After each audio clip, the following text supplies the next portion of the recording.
پاکستان میں مذہبی سیاست، عوامی تحریک سے تحریک لبیک تک،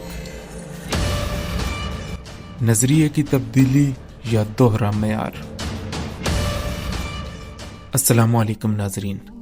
پاکستان میں مذہبی رہنماؤں اور علماء کا سیاست پر موقف ہمیشہ دلچسپ اور بحث طلب رہا ہے۔ آج کی ویڈیو میں ہم دیکھیں گے کہ کیوں اور کیسے پاکستان کے مولویوں کا نظریہ تبدیل ہوا اور اس تبدیلی کے پیچھے محرکات کیا تھے۔ تقریباً نصف صدی سے لے کر 2015 تک پاکستان کے اکثر عام مولوی اور علماء کا ایک واضح نظریہ رہا: دین اور سیاست مکمل طور پر الگ ہیں۔ علماء کو سیاست سے دور رہنا چاہیے، دین کو ووٹ اور سیاسی اقتدار کے لیے استعمال نہیں کرنا چاہیے۔ اسی دوران ایک مذہبی جماعت تھی جس کا نام تھا منہاج القرآن۔ ان کی سیاسی جماعت پاکستان عوامی تحریک، جس کے بانی ڈاکٹر طاہر القادری تھے، جب سیاست میں آئی اور الیکشن میں حصہ لیا تو مولوی اور بہت سے علماء سخت مخالف ہو گئے۔ ان کا سب سے بڑا اعتراض یہ تھا، یہ لوگ مذہب کا نام لے کر ووٹ مانگ رہے ہیں، دین کو سیاست کے لیے استعمال کر رہے ہیں اور اپنی مذہبی شہرت سے فائدہ اٹھا رہے ہیں۔ عوامی تحریک کے سیاسی دھرنے اور جلسے بھی مولویوں کے لیے قبول نہیں تھے۔ ان کا کہنا تھا کہ مذہبی رہنماؤں کو ممبر پر بیٹھ کر بدعنوانیوں اور مذہبی معاملات کی تعلیم پر توجہ دینی چاہیے، سیاست پر نہیں۔ 2015 کے بعد صورتحال بدل گئی جب تحریک لبیک پاکستان سامنے آئی۔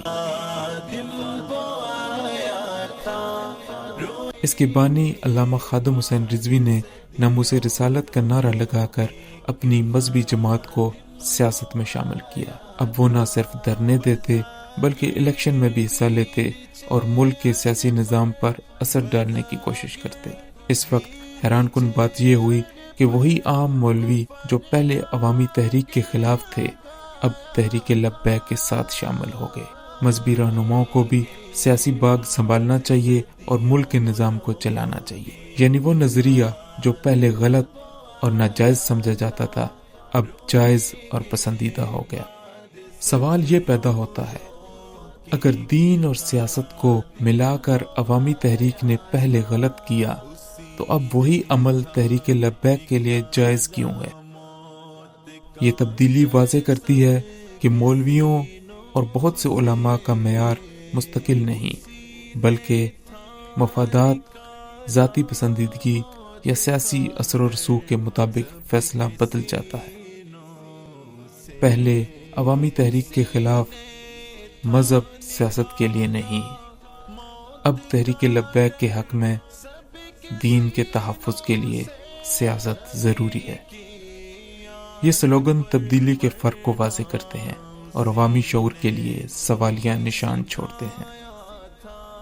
دلچسپ بات یہ ہے کہ دونوں جماعتوں کے اقدامات بنیادی طور پر ایک جیسے تھے: دھرنے، سیاسی قیادت، الیکشن میں حصہ اور مذہبی نعرے۔ فرق صرف یہ تھا کہ ایک پر علماء اعتراض کرتے رہے اور دوسرے پر حمایت کرتی۔ اس معاملے سے واضح ہوتا ہے کہ علماء کا سیاسی موقف ہمیشہ اصولی نہیں رہا۔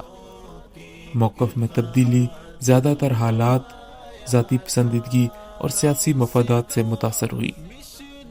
اگر معیار مستقل ہوتا تو دونوں جماعتوں کے لیے ایک جیسا موقف اختیار کیا جاتا، یعنی پاکستان میں مذہبی سیاست میں موقف کی تبدیلی کو سمجھنا ہو تو صرف اصولوں کی بنیاد پر نہیں بلکہ عملی اور سیاسی حقائق کو بھی دیکھنا ضروری ہے۔ پاکستان میں مذہبی رہنماؤں اور علماء کے نظریات میں یہ تبدیلی ہمیں یہ سبق دیتی ہے کہ نظریات، سلوگن اور موقف ہمیشہ مستقل نہیں رہتے بلکہ حالات اور مفادات سے متاثر ہو جاتے ہیں۔ بس وہ آیا تھا